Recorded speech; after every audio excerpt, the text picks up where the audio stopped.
I've got some notes here, but let's start with concealed carry. Tell me about today. Yeah, so one of the biggest promises that I made during the campaign and first getting into office is to make sure that I was doing my job. And that is to make sure that all background checks were done completely and thoroughly for anybody who's applying for concealed weapons. And so that's exactly what we've done. So we came here today to announce that when we first took office, the processing time for concealed was 50 days. We've taken it down to 1 day.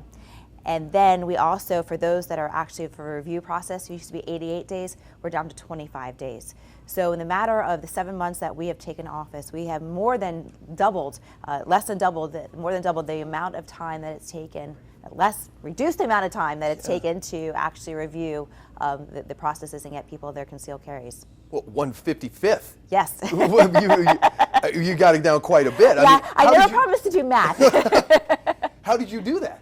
You know, for a couple of things. We got in there and we realized that the processing, what was just the morale in there and just the type of protocols were in place were not working. So we came in, hired all new leadership team. They came in, they redid all the protocols. And the most important thing also is that we had people that were working overtime and part-time. And so we had to go in there and revamp that. We got 25 new positions from the legislature that are full-time. And now we've been able to streamline the process, make sure the morale in the office is up to par, and we've been able to now not only get people their concealed in a quicker manner, but in a better and more efficient manner, and also making sure that everybody's got a complete and thorough background check. Well, that's impressive to be done in just 7 months, I can say. So what's next in terms of concealed carry in Florida? What needs to be done next? You know, the reality is that not much. We are looking through process and seeing if there's anything else that we need to be doing. Better communication with those who are applying, working through that if somebody's got a problem or issue that we are up to speed. And it's still making sure that all of, and this is not just a department issue, this is a global issue. Make sure that all of the communication is happening between the mental health component of it versus the criminal justice aspect, and making sure that all of our databases are synced together, which is something that we're seeing is going to look at as an overhaul as well for the entire state. That's a lot. We could do an hour on that, I feel like, but lots of other stuff I want to cover, including Skimmers. Yesterday you were in St. Pete talking Skimmers, and it sounds like, we've even got new technology that some of these crooks are using. What are you seeing?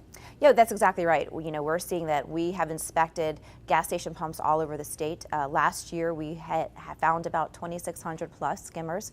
Just this year alone, we're almost up to 600. And so what we're seeing is that no matter how fast that we are able to inspect the pumps, find the skimmers, some of the criminal activity is kind of getting advanced. They're either following our inspectors, they're getting new technology like Bluetooth technology that we've seen recently. So we are spending a lot of time with local law enforcement, with different types of intelligent communities, trying to get to the heart of where the criminal activity is coming in, and then actually starting to work on capturing those and prosecuting. But a lot of it is awareness for the consumer, making sure the consumer understands that when they go to the gas station pump, that if they see any tampering with the stickers or anything on the machine, don't use it. Report it immediately to our office. Also, if they are finding that they're more of a dark area on where the gas station is, don't go there either. Go closer to the actual convenience part of the gas station. And most importantly, use credit cards instead of debit cards, because that way you can have a fraud alert right on your credit card, that you can get alerted if there's a problem, and still cash is best, or going inside to the actual convenience and paying there. But it's awareness, and especially during the summer months when we have so many people traveling to the state of Florida. We need to continue to bring heightened awareness to those who are traveling our state, because every single skimmer that is found is $1 million of consumer fraud. So it's $1 million out of the hardworking Americans and Floridians that are working here, that they're coming out of their paycheck, and money that's going to criminals. So we are very diligent on this. We are continuing to work on new technology, new ways to be innovative. Even yesterday we were discussing maybe they should be little cameras inside of the actual pumps, and so if somebody comes in and tampers with them, they'll be able to find out immediately, alert the authorities, and also be able to use that evidence for criminal prosecution. how much of that awareness is your face staring back at people? You know, every time I go get gas now, I see you looking back at me. Well, that's exactly why we did it. I mean, that's exactly because the stickers that were on there, people didn't realize they were there, didn't recognize it. Now there's a heightened awareness to the pump, heightened awareness, the fact that there's somebody who's accountable to it, and making sure people know that there's a number and a website to go to immediately and report when there's a problem. Quickly touching on just Florida politics in general, you know, I know that it was in Tampa a few weeks back. You said that, you know, you talked about your, I guess, feeling of responsibility as the only elected Democrat, you know, in the state. So, what's it like being in Tallahassee as the lone Democrat right now? Yeah, it's lonely. No, but you know what we're seeing a lot though in the cabinet is state before party. A lot of things that we're doing is really advancing the interest and the needs for the entire state. But certainly, you know, I hold a big responsibility that I understand that, you know, when I speak, you know, my words are scrutinized more than others. Being able to weigh the interests of, you know, some of the members of my party versus, you know, how I got elected. You know, so there's definitely every day, you know, pull it and push, and when it comes to things that I need to stand up for and things that, you know, and I always go back to what is in my heart, why I ran to begin with, and that's to make the state of Florida and its citizens better and to be well off. And so I always have to make sure that I stay on message to the visions that got me elected and make sure that I stay true to myself and stay true to my moral compass. Sorry, Angela. Along those same lines, I mean, is Florida a purple state still? You know, I mean, look at our congressional delegation, the governor's office, the state legislature. You know, I mean, you're the Lone Ranger out there. Yeah, but our state is purple. For sure. I mean, I won by such a small, I say I won by 6,753. So if anybody ever wants to know my 4-digit number on anything, that's it. Nice. But even still, at each of the races, we had two historic recounts for Senator Nelson and Senator Scott, as well as the governor's race. And so you saw very small margins, less than 1% for those races. And so the state is moderate. The state's in the center. And so we need to understand that we are still purple. And while right now the electeds don't represent that, we're seeing, you know, even the governor come more to centrist issues because that is where we should be governing, is making sure that we're doing what's best for the majority of our state and for the whole state. Let's talk. I know this is a big issue for you, Florida hemp. You recently had a series of workshops around the state. You heard from so many different stakeholders in this industry. What did you take away from those workshops? People are excited. People are, you know, buying into the vision that we presented to them, that hemp is going to be a $20 to $30 billion industry here for the state of Florida.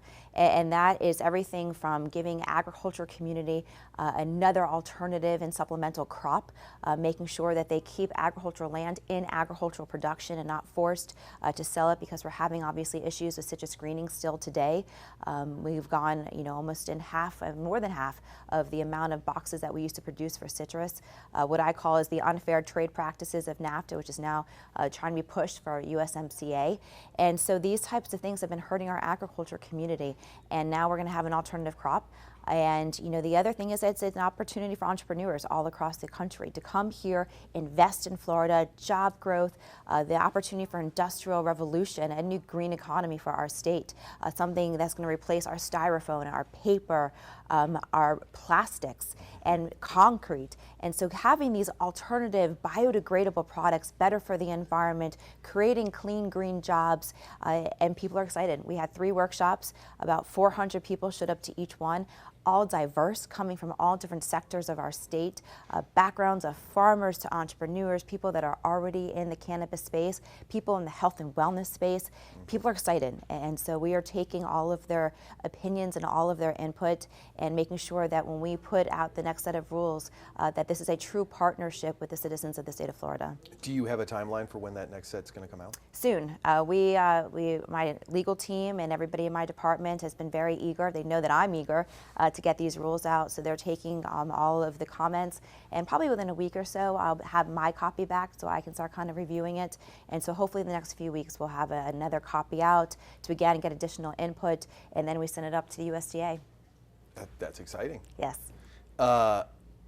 You told me just now that you're actually headed to New York soon to look into learning from them and possibly partnering with them. Tell me about what you hope to accomplish with that. Yes, so I am traveling to New York, and I will see one of their large farms out there, and they've actually had an opportunity already to there's about 4 or 5 farms that are working together and doing one grow together, and so I wanted to see kind of some of that collaboration between them. I'm also going to be meeting with the Ag Commissioner of New York and some of the regulators and legislator leaders on this issue to figure out how we can work together, our 2 states, and see how there's going to be a combination. What can we learn from them and vice versa on all. This is new for all of us, and we want to make sure that we get this right. Want to make sure that the visions that so many of us have for the future of hemp here in our country to be, here in Florida, I want the gold standard. For the country, I want this to be an export for the rest of the world. It's time that America first, and make sure that we've got American jobs, American products, and we are the ones who are exporting to the rest of the world. And that means that the collaboration between the states is essential. Yeah, you mentioned the word industrial revolution, I think. Yes. Sort of the other side of that, I did talk with some state attorneys and some sheriff's offices who are experiencing some difficulty in, I think there's some confusion in identifying hemp and differentiating it from marijuana with the higher THC content. Have you spoken with law enforcement about sort of the confusion there? Yes, so we speak to law enforcement all the time because we want, again, their partnership as we put out the rules. So we've talked to the Florida Department of Law Enforcement. I'm actually keynote speaking at the Sheriff's Association at the end of this month, and I've spoken to a lot of our state attorneys across the state as well.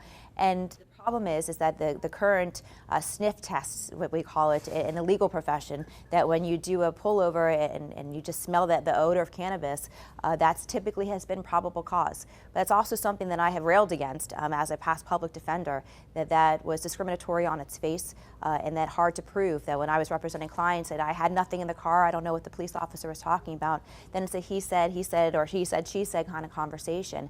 So what's happened here is now that you can't do that anymore, because the fact is that the hemp plant in its raw form, as well as the marijuana plant, smell the same, look the same, and unless you actually can have verified tests that are within a certain percentage point, you won't know what the difference. So I've seen a lot of the communication that's come out from state attorneys' offices to local law enforcement that says you can't use it anymore as probable cause. Make sure you have other types of conditions and other types of reasons for the arrest, whether they were impaired, some sort of impairment, swerving on the road, some other reckless activities that can go further on probable cause. But we want to work with law enforcement. We want to make sure the criminals that are still drug trafficking, we want them off the streets.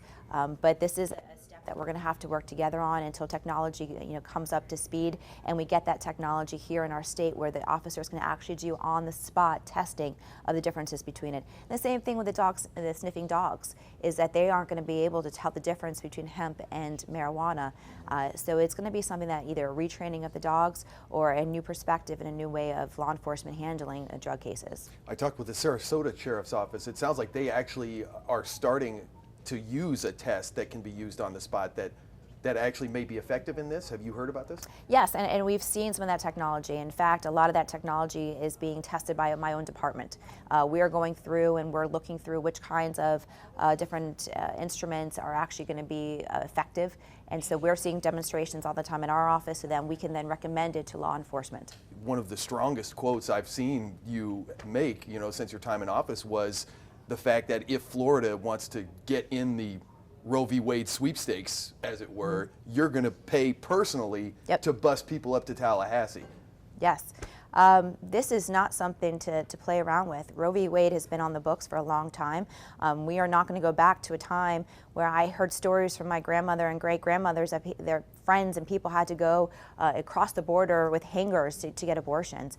That is not okay, and we are past that. We need to make sure that we're protecting a woman's right to choose, which is human rights, and so at all costs, and I've made that very vocal to all of my colleagues, Republican colleagues in the state legislature, that if they so choose to go down this path, like Alabama, like Ohio, like 10 other states that are doing, you're going to have a fight on your hands with me, and I will be, yes, personally paying for buses of women and men to come up to the Capitol and stand up for our rights. Now, you're surrounded by Republicans up in Tallahassee. What's been their reaction to your saying that? They understand. They certainly understand where I'm coming from. I am hopeful that they're hearing my message and they leave this issue alone. We are a diverse state. We are a red state. We are a purple state. We are a purple state, and this is not the direction that our citizens want. And I will do everything in my power to make sure that we are protecting women's rights and human rights when it comes to abortion. I'm going to check my notes. I think we covered almost everything that I wanted to get to, which is awesome. Let